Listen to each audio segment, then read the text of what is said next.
नाही, खरं म्हणजे आपले आराध्यदैवत छत्रपती शिवाजी महाराजांच्या शौर्यगाथेवरती हा चित्रपट राजा शिवाजी आम्ही 1 मे रोजी महाराष्ट्रभर, भारतभर आणि जगभर प्रदर्शित केला.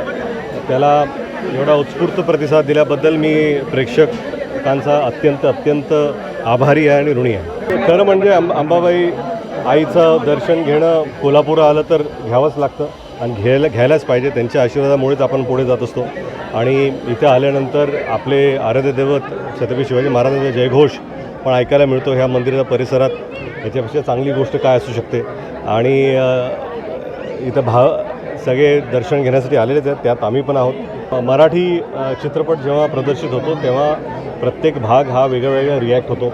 मुंबई ठाणे हे वेगळे रिॲक्ट करतात, पुणे वेगळे रिॲक्ट करतात, पश्चिम महाराष्ट्रामध्ये कोल्हापूर सातारा सांगली हे वेगळे रिॲक्ट करतात. प्रत्येक भागाचं आपलं एक काय म्हणतात त्याला रिॲक्ट करण्याची प्रवृत्ती असेल आणि आपुलकी वेगळी आहे. तर ह्या भागात मी नेहमीच येतो जेव्हा चित्रपट इतर वेळाही येतो, पण कोल्हापूरकरांचं प्रेम हे सातत्याने माझ्या वडिलांनाही लाभलेलं आहे आणि आता मलाही लाभतं, त्याबद्दल मी आभारी आहे. महाराजांबद्दलच्या भावना ह्या वेगळ्या आहेत प्रेक्षकांच्यासुद्धा. हा जास्त जिव्हाळ्याचा विषय सगळ्यांसाठीच आहे.